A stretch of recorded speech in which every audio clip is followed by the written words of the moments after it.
Mark Rayner knew he was dying. The pain in his chest was a cold, gaping wound, and the atmosphere reeked of charred metal and ionized blood. Smoke from the wrecked starfighter filled his lungs, mixing with the distant echoes of a war he'd never really understood. Somewhere beyond the broken cockpit glass, the sky of this forsaken asteroid was a bruised purple, streaked with the dying glow of the twin suns. It would have been almost poetic if poetry wasn't for people who survived. "Damn it!" he wheezed, trying to pull himself upright. His combat suit's emergency medal flickered a dull red, a final insult from the overpromising engineers at the Quartermaster's Guild. Even the Megal had given up. He would have laughed if his lungs hadn't already given up too. That's when he saw her. At first, he thought it was a trick of the smoke, a shape forming in the haze like a fever dream. But then the shape solidified, a woman standing with the kind of casual grace that only came with either utter confidence or utter madness. Her silhouette was definitely human, or close enough to mess with his head. She wore a combat uniform of some kind, but it shimmered with an iridescence that didn't belong to any known military.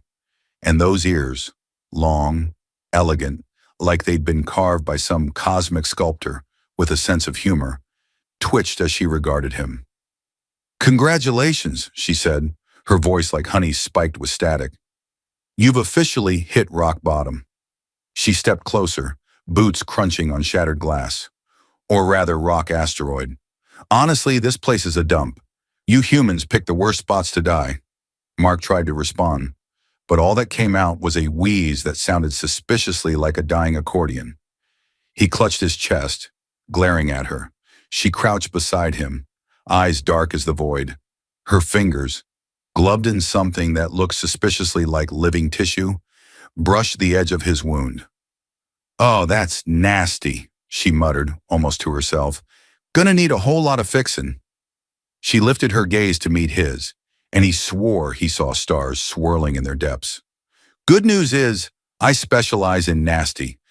Well, that and overpriced mercenary work, but mostly nasty." Mark tried to laugh, but pain stole the sound.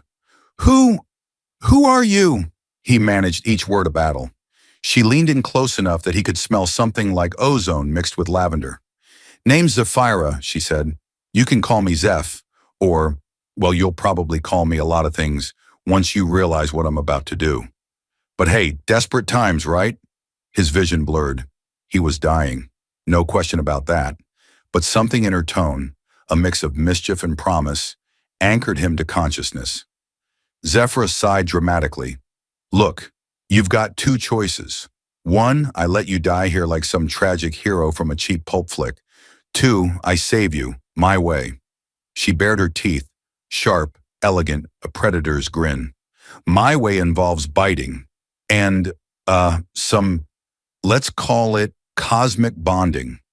Side effects may include immortality, enhanced strength, and the occasional existential crisis." Mark blinked at her, pain fogging his thoughts. "You're joking," she laughed, a sound like a malfunctioning star drive. "Oh, honey, I wish I was. But hey, somebody's got to keep this galaxy interesting." She leaned in, her lips brushing the side of his neck. "Brace yourself, soldier boy," she whispered. And then, sharp pain, searing heat, and a darkness that felt almost comforting. As his world tilted, her voice echoed like a star's dying song. "Welcome to the rest of your eternity, Mark Rayner." Mark Rayner's eyelids felt like they'd been welded shut by a plasma torch. When he finally pried them open, the world came into focus in a slow, deliberate crawl. The ceiling above him wasn't a ceiling at all. It was a canopy of stars, a vast array of cosmic debris twinkling like a million mischievous fireflies. It took him a moment to realize he was no longer on that forsaken asteroid. The air smelled different too, cleaner but tinged with something metallic, like ozone after a lightning strike. He sat up slowly, discovering that he was lying on what looked suspiciously like a medical cot. If medical cots were designed by minimalist artists obsessed with chrome and impossible geometry. The surface under him shifted slightly, conforming to his body shape, which was either extremely thoughtful or extremely creepy. He couldn't decide. "Welcome back to the land of the living. Mostly," a voice drawled from the shadows. Zephyra emerged, her long ears twitching as if they had minds of their own. She was dressed in something that looked like a cross between a flight suit and a disco ball, fabric that caught the starlight and threw it back in shades of blue and silver. Where am I? Mark croaked. His throat felt like it had been sandblasted by a solar wind. Technically, aboard my ship, the Stardust Eclipse. She gestured expansively, and Mark saw the walls were covered in blinking panels, star maps, and what might have been a small potted plant, though the plant had suspiciously sharp teeth. Think of it as a studio apartment with star drives, questionable wiring, and an AI that has trust issues. Trust issues? Mark asked, squinting. Zephyra grinned, revealing just the hint of fangs. Yeah, Eclipse tends to develop a personality every couple centuries. This version's a bit of a conspiracy theorist. Thinks everyone's out to get it. You'll love it. Mark let out a shaky laugh that quickly turned into a cough. Great. So I've been bitten by an immortal alien woman, and now I'm stuck on a ship with a paranoid AI. This just keeps getting better. Oh, come on, Zephyra teased, crossing her arms and leaning back against the console like a cat toying with its prey.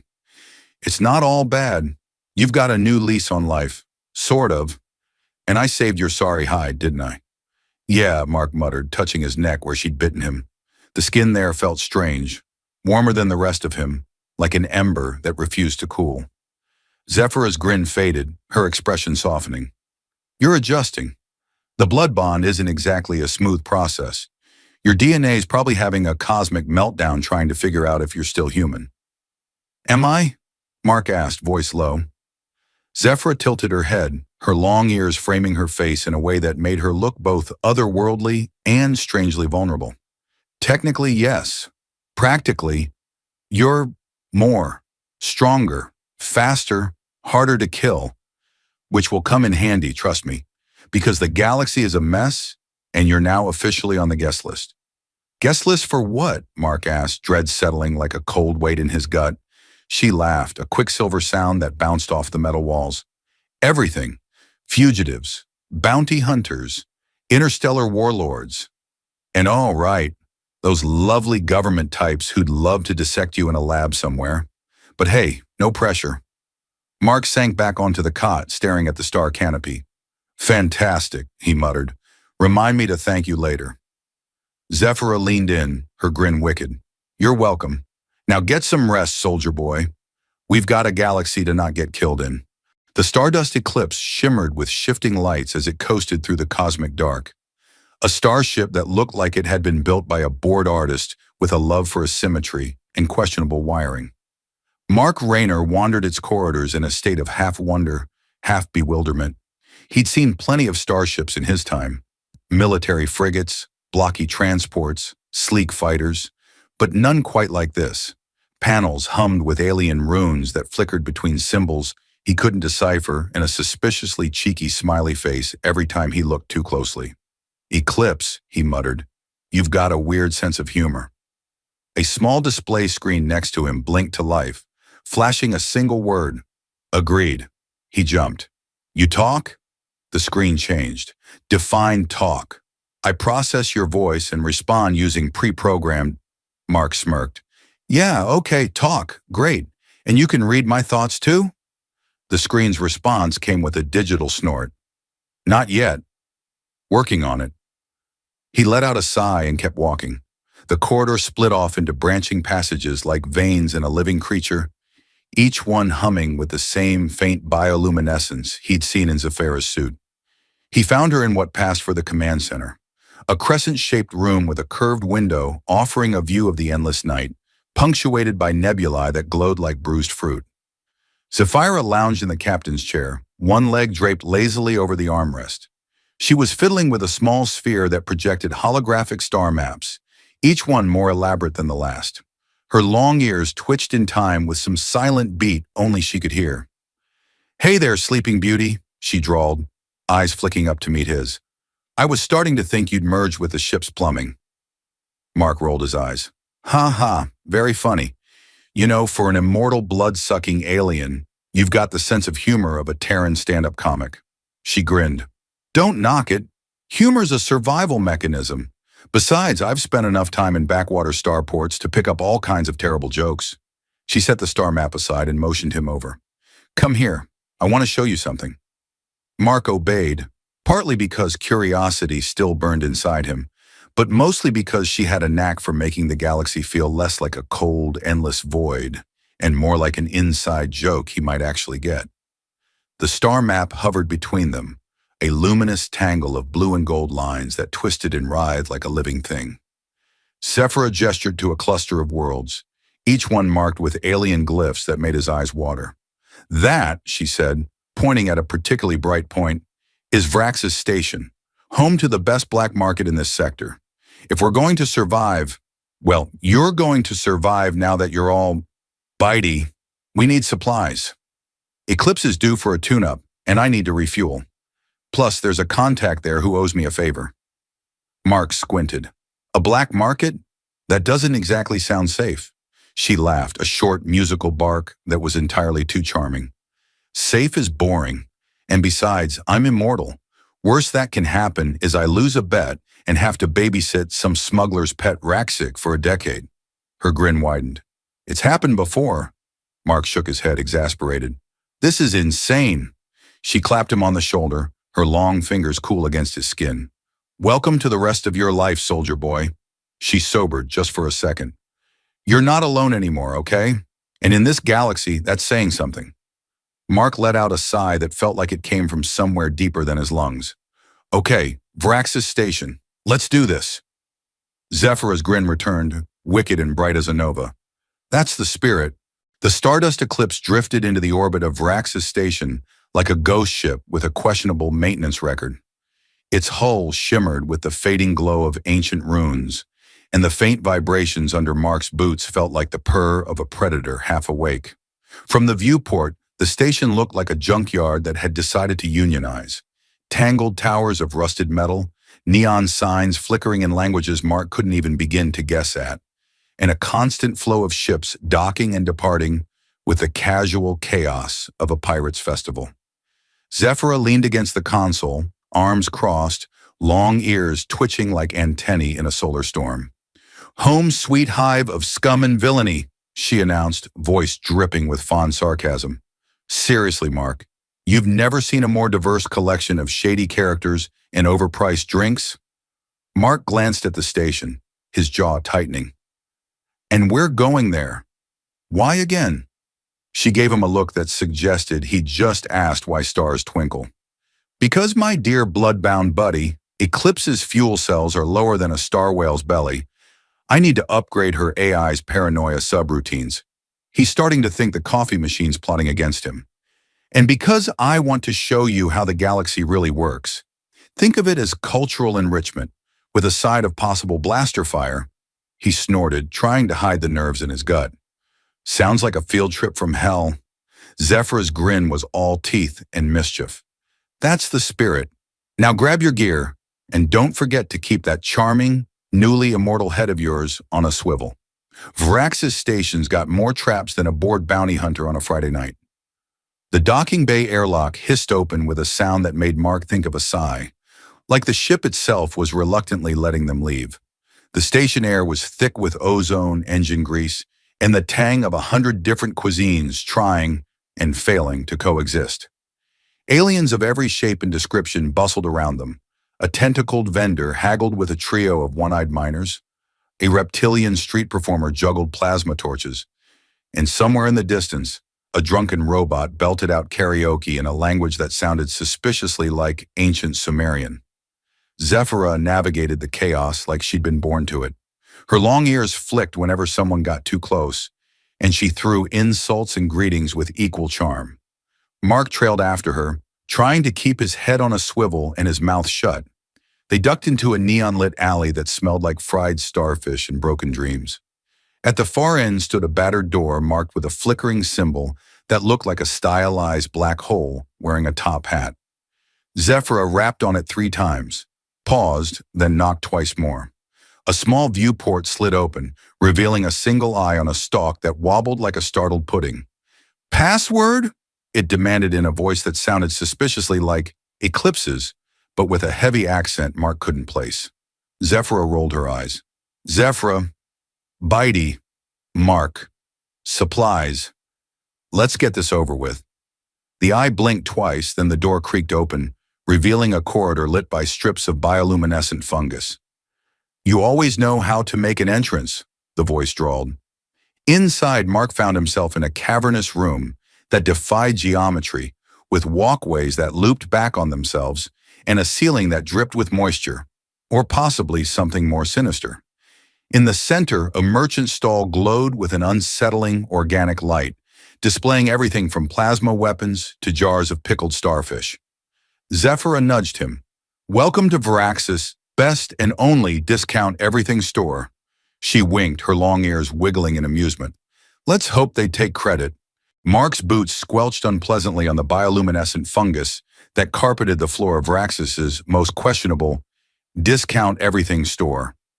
Every step left behind a faint, glowing footprint, like he was being followed by a particularly judgmental glowworm. Zephyra strolled ahead, her long ears swaying like a pair of cosmic antennae picking up the galaxy's worst radio station. Try not to look too out of place, she called over her shoulder, voice muffled by a hanging tapestry of questionable cleanliness. The locals can smell fresh meat faster than a starhound on a blood trail. Mark grimaced. Comforting, he muttered, stepping around a suspiciously oozing pile of something that might once have been lunch. The scent of burnt ozone and stale sweat made his nose wrinkle. The stall's proprietor, an insectoid creature with a carapace that gleamed like a wet oil slick, sat on a throne of battered crates, its mandibles clicking rhythmically as it regarded them. Its multifaceted eyes seemed to hold 1,000 tiny versions of Mark's nervous reflection. Zephyra, the creature crooned, voice a melodic buzz that was half music, half migraine. You bring a new pet? Zephyra arched a brow, her grin sharp enough to draw blood. Pet? Please. He's my partner in cosmic crime. This is Mark, recently upgraded to immortal, courtesy of yours truly. Mark gave the bug a polite, if slightly shaky, nod. Hi. The merchant's mandibles flexed in what Mark could only guess was laughter. Delightful. So what's the flavor of the day? Plasma grenades? Illegal star charts? Or perhaps a vial of Raxian delight? Good for a night you'll never forget. Tempting, Zephyra mused, tapping her chin theatrically. But no, we're here for supplies. Eclipse is due for a refit. His paranoia module's on the fritz again. And she paused dramatically. We might need some extra plasma rounds, just in case. The merchant's eyes gleamed like twin black holes. Ah, you're expecting trouble, Zephyra laughed. When aren't I expecting trouble? Mark's stomach did a slow, uneasy flip. You're enjoying this way too much, Zephyra winked. Hey, if you're going to be immortal, might as well learn to appreciate the little things, like not getting dismembered by rogue security bots. The merchant rummaged through its wares with unsettling efficiency, producing a small crate that hummed with latent energy. Plasma Rounds, latest model, comes with a self-cooling core so you don't fry your fingers off. Again. Perfect, Zephyra purred, slapping a credit chit on the makeshift counter. Throw in some nanite repair gel for Eclipse. Last time we got hit, he whined for a week about structural integrity like a drama queen. Mark couldn't help a snort of laughter. Your ship whines? The merchant's mandibles twitched. They all whine, human. You just have to know which circuits to tickle. Transaction complete, Zephyra slung the crate under one arm with casual strength that made Mark's human muscles ache in sympathy. She leaned in close, her breath warm on his ear. We're going to need every advantage we can get. I picked up a lead on a lab, one that's been messing with blood bonds. They're experimenting on people like you, Mark. People who didn't have a choice. Mark's blood ran cold, a shiver racing down his spine. You mean... Zephyra's grin was gone now, her expression hard as neutronium.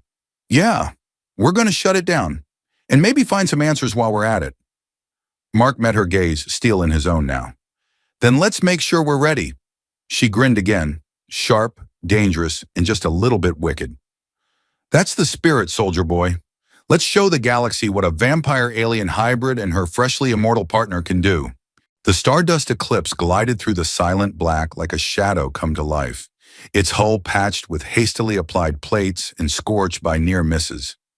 Yet Mark Rayner had grown fond of its quirks, the way the engine room hummed with a rhythm that felt almost like a heartbeat, the occasional sarcastic jibe from the AI, and, most of all, the way Zephyra seemed to come alive here, her long ears catching every stray cosmic current. They'd come a long way since that battlefield asteroid, he realized. Mark had thought immortality would make him invincible, but it had made him more human than ever, aware of every risk, every heartbeat, every laugh shared in the darkness. Zephyra stood at the console, her eyes locked on the star map that glowed like a living tapestry. The route to the rogue research lab blinked in crimson, a challenge and a promise. "So, soldier boy," she said, her voice playful but edged with steel. "Ready to end this?" Mark flexed his fingers, feeling the alien strength that pulsed in his veins, a gift and a curse. "Ready," he said. "No one else is going to get experimented on. Not if we can help it." She grinned, her long ears twitching. "That's my line." The approach to the lab was a maze of orbital debris, abandoned satellites, shattered freighters, and even what looked suspiciously like a giant rubber duck, adrift and slowly spinning in the void. Mark couldn't help a grin. "Space is weird," he muttered. "Better than boring," Zephyra shot back. They docked at the lab's outer ring, a structure that looked like a cross between a derelict cathedral and a biotech nightmare. Organic tendrils intertwined with steel plating, pulsing with a sickly green light. Mark's stomach churned. "This place is wrong," he said, the hair on his arm standing up. Zephyra's face darkened. "Yeah, but it's time to make it right." They slipped inside like shadows, Zephyra's movements impossibly graceful, Mark's more cautious but still far beyond what he'd been before. The corridors hummed with low, predatory energy, like the place itself was watching them. In the central chamber, they found the core of the operation, a massive bioengineering rig, dripping with fluids that hissed and steamed. Human bodies floated in tanks, their features twisted by half-finished transformations. Mark clenched his fists. "We have to end this." A voice crackled over the intercom, dry and amused. "Ah, the runaway experiment returns, this time with company." A figure stepped from the shadows, clad in a lab coat that might once have been white. His eyes glowed with a sickly yellow light, and his smile was cold. "You should have stayed dead, Lieutenant."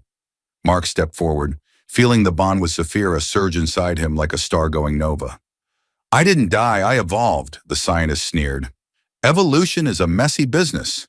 Zephyra's grin was pure predatory joy. "Then let's clean it up." The fight was a blur of plasma flashes, screams, and the hiss of releasing pressure valves. Mark moved with a speed that felt alien, each motion guided by the bond that had once terrified him. Zephyra was a dance of death, her laughter ringing like cosmic music even as she tore through the lab's defenses. When the smoke cleared, the scientists lay broken at their feet, the tanks shattered and their captives freed. Mark stood in the ruins, his breath steady, his heart strong. Zephyra leaned against a console, wiping green blood from her cheek. "Not bad, soldier boy," she said, her long ears flicking. "Looks like immortality suits you." Mark looked around. The wreckage of horror and hope mingled in the air. "Maybe it does," he said softly. "Maybe it makes me more human. Or maybe it just makes me more me." Zephyra's smile was soft now, almost tender. "That's all I ever wanted for you." He looked at her, seeing not just the alien who had saved him, but the friend who had taught him to laugh in the face of cosmic madness. "What now?" She shrugged, a grin spreading slow and wide. "Now we find a new adventure. This galaxy's big, and there's always another mystery to chase, another monster to slay, another bar to get thrown out of."